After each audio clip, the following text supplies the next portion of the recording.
I'm Professor Barbara Sahakian, and I'm based in the Department of Psychiatry at the University of Cambridge. And I'll be speaking on Brain Boost, Healthy Habits for a Happier Life. Now, the aims of the talk are to promote good brain health. Brain health is every bit as important as physical health. Also, I want to emphasize the importance of good cognition, resilience, and well-being throughout life. I'll discuss evidence-based ways to improve cognition, well-being, and mental health, and reduce the risk of cognitive decline and dementia with aging. And finally, we'll consider the use of innovation and technology to improve learning, memory, and motivation in patients with mild cognitive impairment and stroke. Now, I was very fortunate to be the neuroscience lead on the UK government foresight project on mental capital and well-being. And that was really aimed at trying to enhance cognition, resilience, and well-being over the life course. And in this slide, what you can see in blue pointing upwards are all the factors that promote good cognition and well-being. There's such things as a good education and a good social support system. And then in red, pointing downwards, are all the things that detract from good cognition and well-being. And it's such things as chronic stress or substance abuse. In addition, this project also focused on biomarkers for prevention and early detection of Alzheimer's disease and psychiatric disorders. Now I'm going to focus on the evidence-based ways to boost cognition and well-being. And there's such things as getting optimal sleep, exercising, keeping active, healthy and nutritional eating, and to give to charities and to help out because it's rewarding. Mindfulness, taking notice of the world around you and being in the moment. Social connectedness, staying in contact with people, having a good social support network. And finally, one of my favorites, keep learning throughout your life. So we'll start with sleep. And everyone knows that when you've had a bad night's sleep, it's very difficult the next day to be as productive as you want at school or at work. And you often find that you can't concentrate or your memory isn't as good as it should be. And sometimes actually your mood changes as well. And the reason for that is sleep is a very active process. We used to think of it as a somewhat passive process. You just fell asleep. But we now know it's a very active process. And sleep is an important component of maintaining normal brain functioning. The brain actually reorganizes and recharges itself during sleep. As well as removing toxic waste byproducts and boosting our immune system, sleep is also key for memory consolidations. So all the things that we learn and remember during the day, we actually consolidate those memories in our sleep. In our recent study in Nature Aging, and nearly 500,000 participants showed that 7 hours of sleep was optimal for cognition, mental health, and well-being in middle-aged to older adults. And you can see that in this graph here, that you get better performance on these memory tests at about 7 hours of sleep. And also you have less symptoms of anxiety and depression with 7 hours of sleep. So approximately 7 hours of sleep is optimal. In a subset of approximately 40,000 participants who underwent neuroimaging, it was shown that insufficient or excessive sleep duration was associated with smaller brain volume, area, and thickness. Exercise. Exercise is an all-rounder. It boosts your cognition, your mood, and your physical health. And in this graph, you can see that exercise is associated with improving cognition, including executive function and memory, across the lifespan. So in this study, participants were 18 to 79 years of age, and you can see that with the greater amount of exercise, you get better executive function and better memory. For those of you unfamiliar with what executive function is, it's what we call the higher level cognitive processes. And these are usually subserved by areas of the front part of the brain, the frontal lobes, and there's such things as planning and problem solving. And you can see that there's an improvement in these executive functions and also memory with greater exercise. Fitness training also enhances cognition in healthy older adults, and they live longer. So it's very important. Now, exercise may lead to greater plasticity in the brain. So in this slide, you can see that voluntary exercise leads to an increase in overall neurogenesis, or new brain cells. And in rats who like to run in running wheels, as they exercise in the running wheels, you can see that these markers of neurogenesis is almost doubled after 28 days. Well, healthy and nutritional eating is also very important. Nutrition can substantially influence the development and health of brain structure and function. It provides the proper building blocks for the brain to create and maintain neural connections, which are critical for improved cognition and academic performance. Evidence has shown that long-term lack of nutrients can lead to structural and functional damage to the brain, while a good quality diet is related to larger brain volume. Therefore, whatever your age, remember to eat a well-balanced diet, including fruits, vegetables, and cereal. Two of the ones that we recommend in Brain Boost, Healthy Habits for a Happier Life, are the Mediterranean diet and the Mind diet. Both of these diets have a lot of evidence behind them to show that they're very good for you.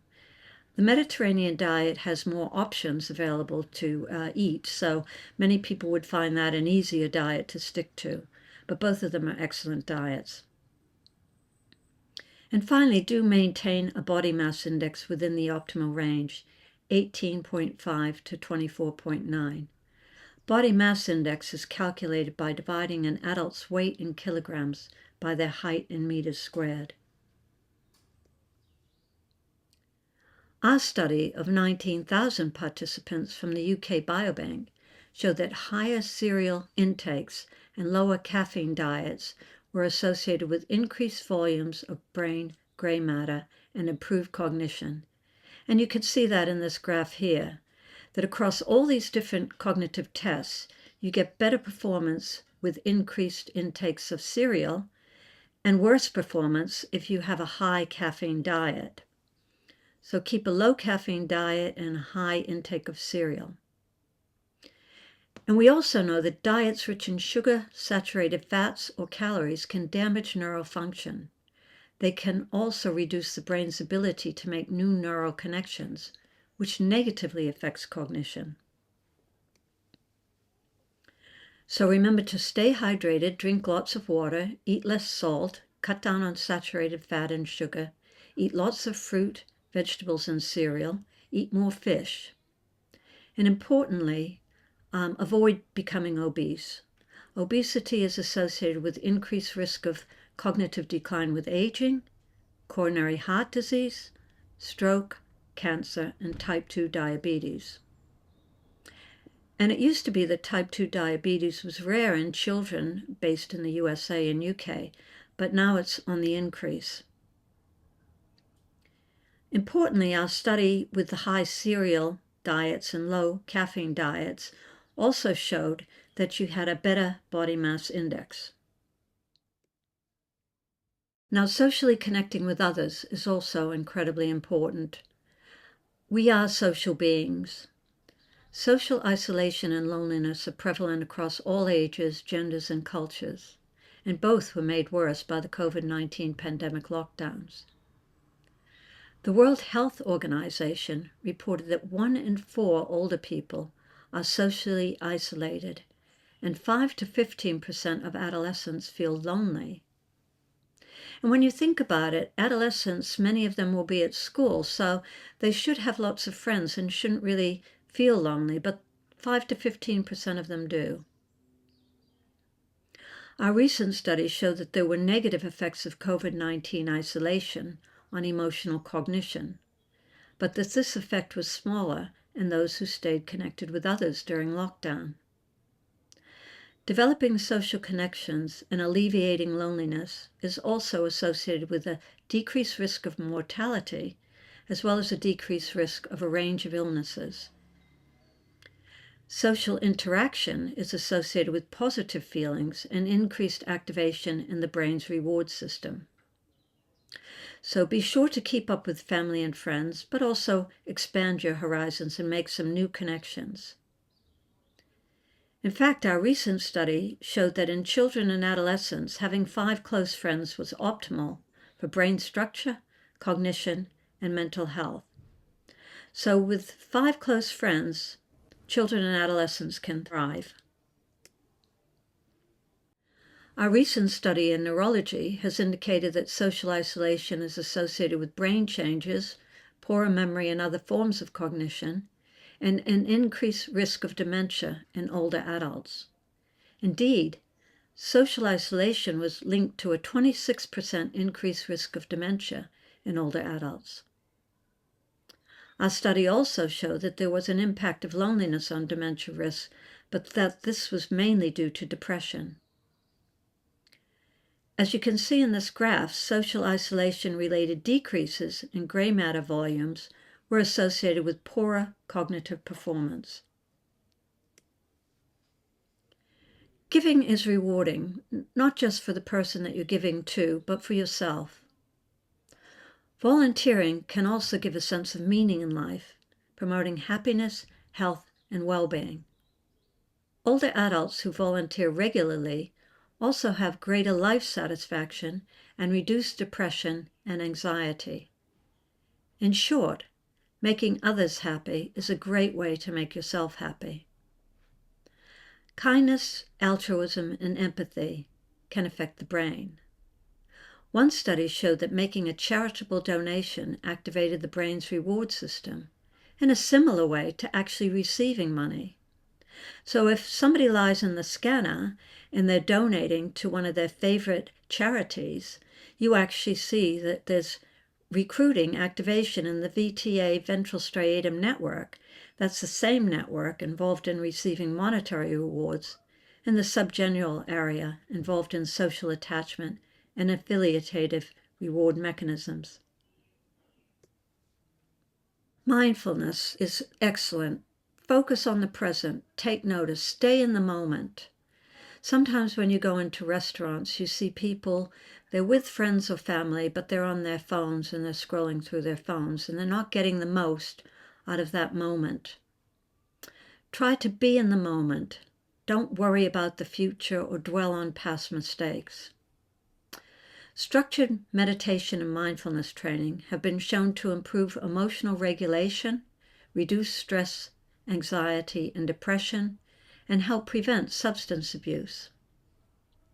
In addition to short-term psychological benefits, recent reviews also indicate both structural and functional brain changes in regular practitioners of mindfulness and meditation training. Our own study on mindfulness practice during COVID-19 pandemic showed that the training was associated with lower scores on depression and anxiety. Try to learn new things throughout your life. It's very important to have lifelong learning.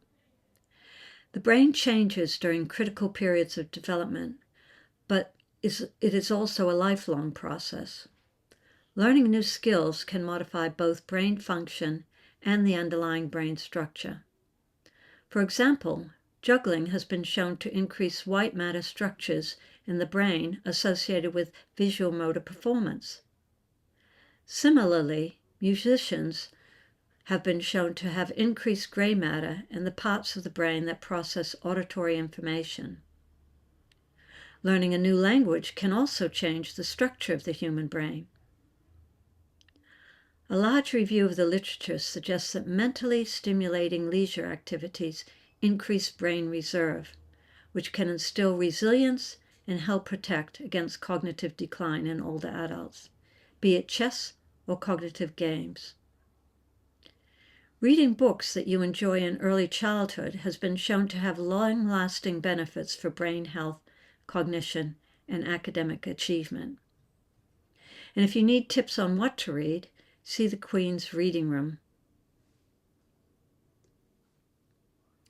And learning also generates new brain cells, and you can see that here where we have these new brain cells after spatial learning. Some years ago, I wrote this paper with Martin Orell for the BMJ, the British Medical Journal, on use it or lose it. And that's the concept that you have to keep your brain active, keep your mind active with challenging activities so that the neural system is driven in the brain in order to keep it functioning as best as possible for as long as possible. And Torkel Klingberg and his colleagues show that 14 hours of training over 5 weeks was associated with increased brain activity on a working memory task, and also changes in dopamine receptor D1 binding potential in the same areas as you can see in the graph here. In addition, Eleanor Maguire and her colleagues showed that the size of the posterior hippocampus increases with time spent as a taxi driver. As the taxi driver learns the location and remembers the location of different places and different spaces around London, you actually see an increase in the size of the posterior hippocampus. So we can also objectively assess cognitive processes, including learning and memory, using such tests as the CANTAB. And these are tests that I co-developed with Trevor Robbins, and they're now used in over 1,000 universities, research institutes, and hospitals in over 100 countries around the world. And what you see in this slide here is that we can objectively measure attention and concentration, or working memory, risky decision-making, planning, cognitive flexibility, impulsivity, and episodic memory. Well, what is the episodic memory? Episodic memory is incredibly important because it's our everyday memory that we use all the time. So when you have to remember where your car is parked in a multi-story car park, or remember where you left your keys or mobile phone in the house before you go out, that's episodic memory. Now, this is the first type of memory to deteriorate in Alzheimer's disease. And one reason for this is because the neuropathology involved in Alzheimer's disease starts in areas like the entorhinal cortex and the hippocampus. And the hippocampus is very important for episodic memory. I'll show you our test of episodic memory, which is called CANTAB-PAL, or the CANTAB Visual Spatial Paired Associate Learning Test. And what happens in this test, if you're sitting there, you have to remember where patterns go in these different boxes. So you can see this pattern here, and you have to remember where it goes in that box. And then there's another pattern, and you have to remember where that is, and then remember where this is, and this pattern, that pattern, and this pattern. And then they come up in the middle of the screen, and you just have to touch, because these are run on an iPad or a touch-sensitive screen. You just have to touch where you saw that pattern. Now, in this demonstration, you saw 6 patterns in 6 of the boxes. But there are easier versions which have only 4 patterns in 6 boxes. And then there's even a harder version where 8 boxes come on the screen, and there's a pattern in each of the 8 boxes. And if you can't remember where they go on the first occasion, you get an opportunity to learn where they go. Now, if you lie in the scanner and do this task, you can see that it activates the hippocampus in the brain.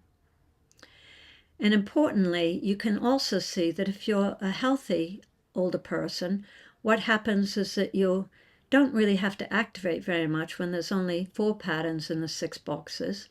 But when it gets to 6 patterns in each of the boxes, you are at maximal activation, and that stays up when there's 8 boxes come on the screen and there's 8 patterns in each of those boxes.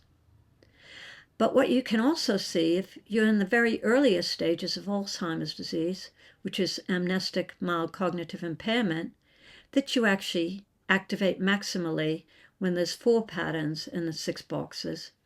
And then as the task gets more difficult and you're having trouble doing it, the activation goes down at 6 and 8 boxes because it's too hard for these people to do.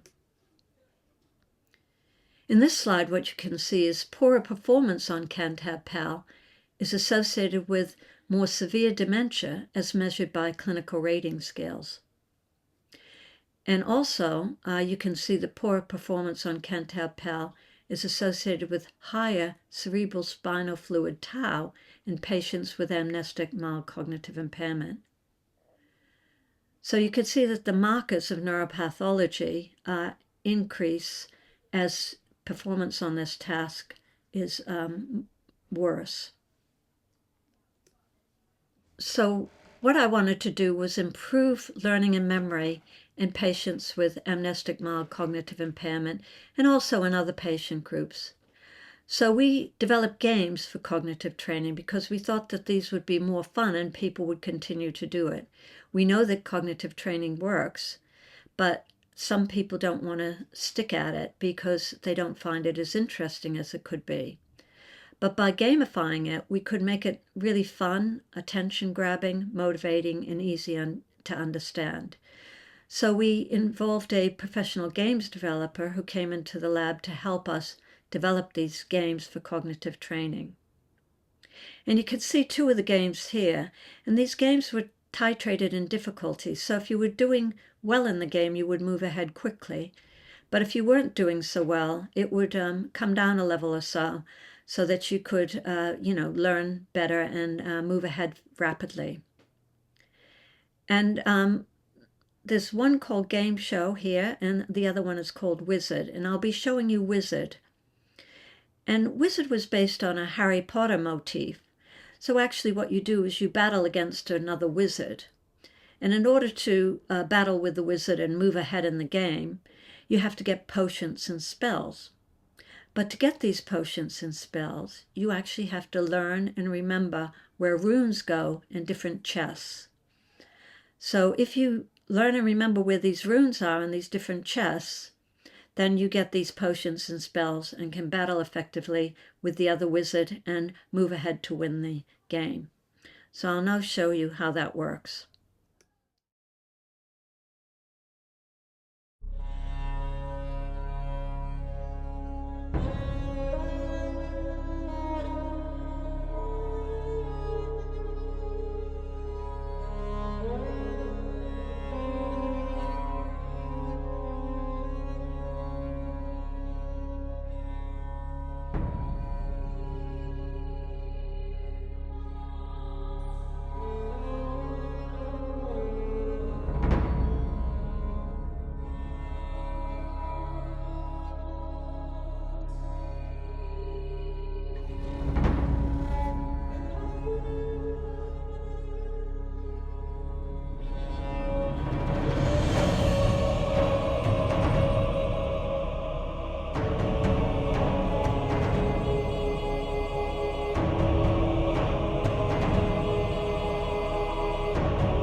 So what you can see in this slide is that you get improvements in learning and memory in patients with amnestic mild cognitive impairment who played the game for 8 hours over 4 weeks.